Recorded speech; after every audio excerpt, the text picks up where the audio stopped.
For 5 years, I sent $5,000 monthly to keep them afloat.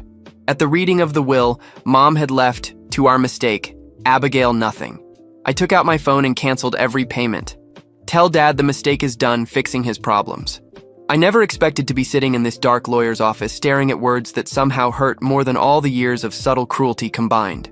The paper trembled slightly in my hands as I read the line, "To our mistake, Abigail nothing." 5 simple words confirming what I had always suspected but never wanted to believe.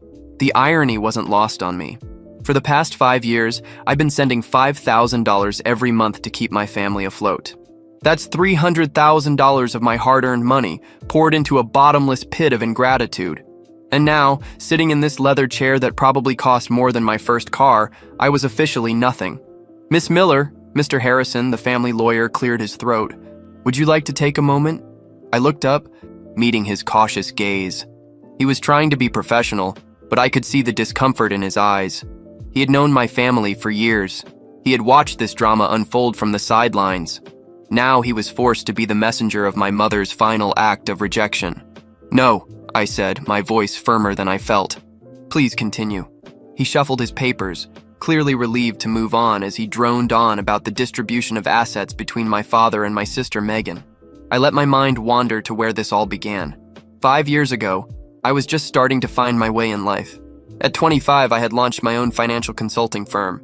It wasn't much, just me, a laptop, and a small office above a Chinese restaurant in downtown Seattle. The smell of Kung Pao chicken wafted up through the floor every day around noon. But the rent was cheap, and I was determined to make it work. Then came the call that changed everything. "Abigail?" My mother's voice had sounded unusually fragile that night. "We need to talk about something important." I remember straightening in my chair, feeling a knot in my stomach. Important in my family usually meant bad news. "Your father's business. There's been an issue." She paused, and I could hear her struggling to maintain composure. "The investment didn't work out. We're going to lose everything." The investment I had warned them about. That Dad's company had invested most of its capital in a risky venture, despite my advice against it. I had spent years studying finance. I had even worked at a top investment firm before starting my own business. But what did I know? I was just the daughter who disappointed them by not following the traditional path they'd laid out for me. "How bad is it?" I asked, already dreading the answer. "We can't make the mortgage payment this month." Her voice broke. "The credit cards are maxed out. Your father isn't taking it well." I closed my eyes, knowing what would come next. The subtle guilt tripping, the implied responsibility. I had seen this pattern my entire life, just never at this scale. "Abigail, I hate to have to ask, but how much do you need?" The figure she mentioned made my heart sink. $5,000. That was almost everything I had in my business account. Money I had been saving to expand my company, to finally move out of that cramped office with its perpetual smell of Chinese food. But they were family, and in our family, that word carried weight. It meant obligation, duty, sacrifice, especially on my part. "I'll transfer it right now," I heard myself say. That first transfer was supposed to be a one-time thing, just enough to help them get back on their feet. But 1 month turned into 2, then 3, then 12. Each time there was a new crisis, a new reason why they couldn't make ends meet. And each time, I opened my banking app and sent another $5,000. Meanwhile, my sister Megan thrived. She had followed the path our parents wanted. She married well, had the perfect suburban life. She never took any risks. She didn't have to worry about our parents' financial problems. That burden fell squarely on my shoulders. "The lake house goes to Megan, Mr. Harrison's voice interrupted my memories. "Along with the summer cottage in Maine and your mother's jewelry collection." I felt a bitter smile tug at my lips. The lake house. I had spent the last 2 summers paying for its maintenance, fixing the roof, upgrading the plumbing, all while Megan hosted elaborate parties there, playing the role of the perfect daughter. "The remaining liquid assets will be divided between your father and Megan with a 70-30 split in your father's favor." Mr. Harrison paused, looking at me apologetically.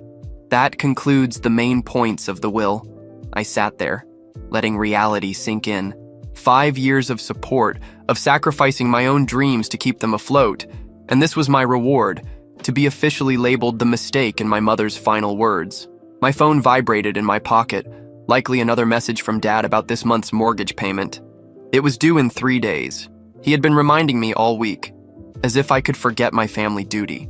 With steady hands, I pulled out my phone.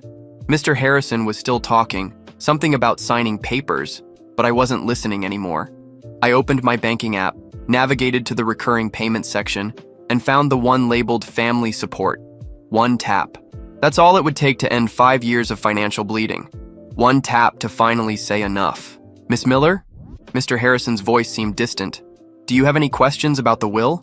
I looked up from my phone, meeting his gaze. Just one, I said quietly. When does this become official? Is the will effective immediately? He nodded. Then I pressed my thumb against the screen. Cancel payment? Confirm? Yes. Standing up, I smoothed my skirt and collected my purse. Thank you for your time, Mr. Harrison. I trust you'll inform my father and Megan of the details. He blinked, taken aback by my calmness. Yes, of course. But don't you want to discuss this with your family? Perhaps there's been some misunderstanding. No misunderstanding, I interrupted softly. The will is perfectly clear. I am the mistake, and mistakes don't pay bills. As I walked toward the door, my phone started vibrating again. Dad's name appeared on the screen, probably wondering why I wasn't responding to his messages about the mortgage. For the first time in 5 years, I hit decline. Outside, Seattle's perpetual rain had ceased, leaving the air fresh and clean. I took a deep breath, feeling lighter than I had in years. My mother's final words had hurt, yes, but they had also freed me. No more pretending, no more obligation, no more draining my resources to fuel their lifestyle. I had built something from nothing once before, starting with just a laptop and a dream in a small office above a Chinese restaurant. I could do it again, but this time without the weight of family expectations holding me back. My phone vibrated once more. A message from Megan. Where are you? Dad's trying to contact you about the mortgage. I typed a response, then paused, considering my words carefully. Finally, I wrote, Tell Dad the mistake is done fixing his problems. It's time for you to figure it out yourselves. Then I blocked their numbers, tucked the phone back into my pocket, and walked to my car. It was time to start writing my own story, one where I wasn't the mistake, but the masterpiece. But this was just the beginning. What I didn't know then was that my family's reaction to being cut off would trigger a chain of events that would change everything. Their desperate attempts to regain control, their manipulation tactics, and finally, their shocking discovery about who I had become while they were busy belittling me. All of that was yet to come. For now, though, I simply drove home, watching Seattle's skyline grow in my windshield. Tomorrow would bring new challenges, but for the first time in years, I was ready to face them on my own terms. The office above the Chinese restaurant was long gone, replaced by a sleek space in a downtown high-rise. But sometimes, when I needed a reminder of how far I'd come, I would order Kung Pao chicken and smile, remembering the girl who started with nothing but determination. That girl wasn't a mistake. She was a force of nature.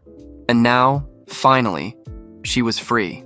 The first sign that my family had discovered the canceled payments came 3 days later. I was in my office reviewing a potential acquisition deal when my assistant Oliver alerted me over the intercom. Miss Miller, your father is in the lobby. He's being quite insistent about seeing you. I looked at my computer screen. Exactly 72 hours since the mortgage payment was due. Right on schedule. How insistent? I asked, already knowing the answer. He's threatening to call security if they don't let him up. Should I? No, I interrupted. Saving my work. I'll handle this. Send him to conference room P and make sure the recording is activated. 5 years of managing my family's finances had taught me one thing. Always keep records. Something told me I'd need them soon. The conference room was all glass and chrome, with views of Seattle's skyline that typically impressed clients. My father was standing by the window. His reflection showed a face I barely recognized. Gone was the confident businessman who scorned my career choices. In his place was someone desperate, angry, and dangerous. The mortgage payment was rejected, he said without turning around. Yes, your mother just died. Abigail? He finally faced me, playing the guilt card he'd played so many times before. Is this how you want to honor her memory? I sat down at the conference table, indicating he should do the same. He remained standing. Mom made her feelings clear in the will, I said calmly. To quote exactly, to our mistake, Abigail, nothing. That was just... He made a dismissive gesture with his hand. Your mother was upset about some things. You know how she got. But this isn't about that. This is about family. Family? I repeated the word slowly. Like you and Megan getting everything while I'm labeled as a mistake? His face darkened. You're being childish. We need that money. The mortgage is no longer my problem. I stood up, matching his posture. I've sent you $300,000 over the past 5 years, money that could have grown my business, bought my own home, built my future. Instead, it went into a black hole of ingratitude. Ingratitude. His voice rose sharply. We gave you everything. An education, opportunities, that I paid for myself, I interrupted. Full scholarship for college. I worked 3 jobs to cover expenses. The only thing you gave me was the constant reminder that I wasn't good enough. He slammed his hand on the table. The sound echoed in the room, but I didn't flinch. You ungrateful little... He visibly restrained himself, trying to regain control. Fine. How much? Excuse me? How much to fix this? You want a piece of the inheritance? Name your price. I laughed, and the sound seemed to surprise him more than anger would have. You still don't get it, do you? This isn't about money. It's about respect, about acknowledgement. Things you and Mom never thought I deserved. What do you want then? His voice had turned calculating. I recognized that tone. It was the same one he used in business negotiations. Nothing, I said. I simply want nothing from you. Not money, not relationship, not family obligations. I'm done. His face went through a series of surprise, anger, and finally, the one I had been waiting for. Fear. You can't do this, he whispered. The house, everything. We'll lose it all. Probably, I agreed, unless Megan steps up. She received the inheritance? After all, I'm sure she'll be happy to help. The mention of Megan seemed to trigger something. He pulled out his phone, his fingers trembling slightly as he dialed. I could hear it ringing on speaker. Daddy, Megan's voice filled the room. Did you talk to her? Did you fix it? I'd never been denied anything, especially by me. They would escalate their actions. They would try to find ways to pressure me. They would try to use my business contacts against me. What they didn't know was that I was prepared. 5 years of supporting them had taught me to document everything. Every transfer, every text message asking for money, every email promising it would be the last time. I had it all safely stored. I also had something else they didn't know about: influence. The Thompson deal I was reviewing wasn't just any acquisition. It was for a property management company that happened to handle several of Dad's commercial properties. Properties that were already struggling due to his financial mismanagement. If they wanted to play hardball, they would learn that the mistake had learned some tricks of her own. My computer pinged with an email notification. It was from Mr. Harrison, the family lawyer. Miss Miller, your father has requested a family meeting to discuss recent developments. He suggests tomorrow at 2 p.m. at the lake house. Megan and her husband will be present. Please consider attending to resolve this situation amicably. Regards, David Harrison. I hit reply. Mr. Harrison, thank you for the invitation, but I must decline. As the lake house now belongs to Megan, I have no right to be there. As for resolving this situation, I believe Moms will make everything perfectly clear. Regards, Abigail Miller, CEO, Miller Consulting Group. I added my full title deliberately. Let them see what the mistake had built while they were busy belittling her. Just then, Oliver knocked on my door. Miss Miller, you should see this. He handed me his tablet open to a local business news site. The headline made my blood run cold. Family drama. Local businessman accuses daughter of financial abandonment. There was my father, extensively quoted about how his ungrateful daughter had cut off support to his grieving family.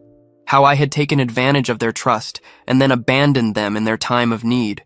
The article even mentioned my company by name. So this was their game. They thought they could shame me back into the fold, damage my business reputation until I had no choice but to give in.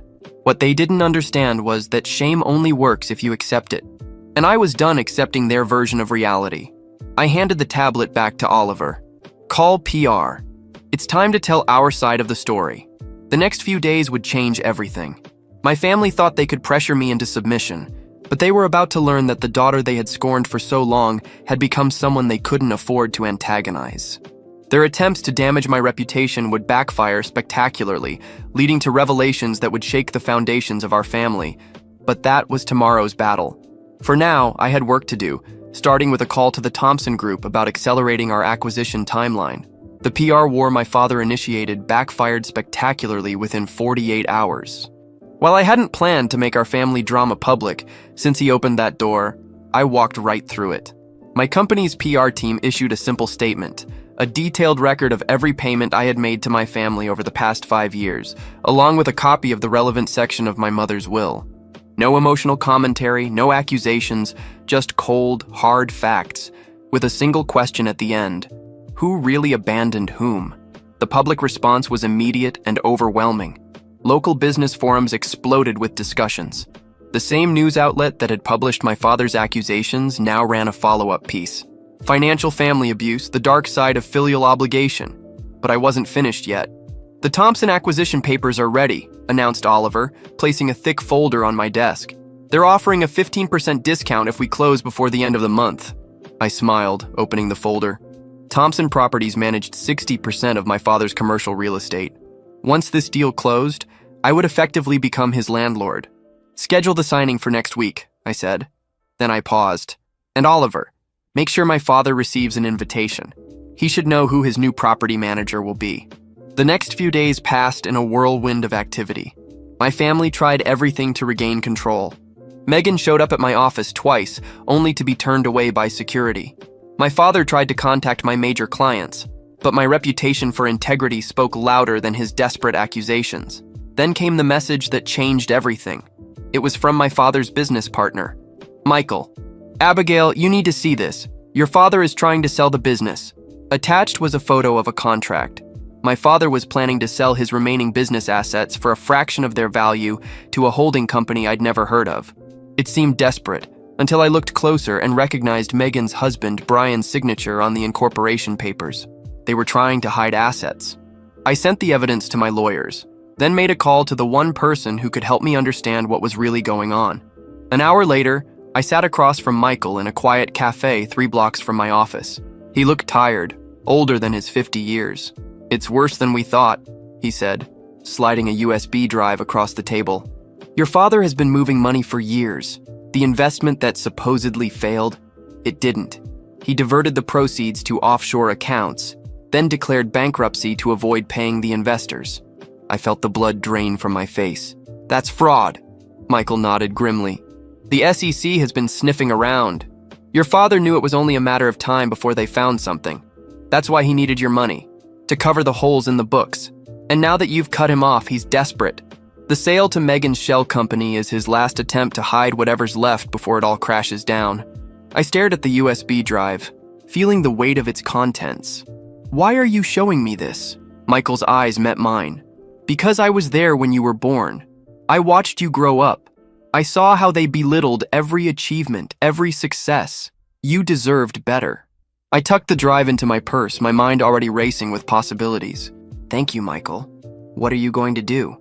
I stood up, leaving enough cash on the table to cover our coffees. I'm going to make sure they can't hurt anyone else. Back in my office, I reviewed the documents Michael had provided. The evidence was damning. Years of systematic fraud, all carefully documented. My father hadn't just been stealing from investors. He had been stealing from his own company, from his employees' pension fund, even from his partners. I made 2 calls. One to the SEC, arranging a meeting for the following morning. The second to Mr. Harrison. Miss Miller, he answered on the first ring. I was just about to call you. Let me guess. Another family meeting? Yes. Tomorrow at 2 p.m. Your father insists it's urgent. I checked my calendar, already knowing I was free. The lake house again? Actually, no. Your father's office.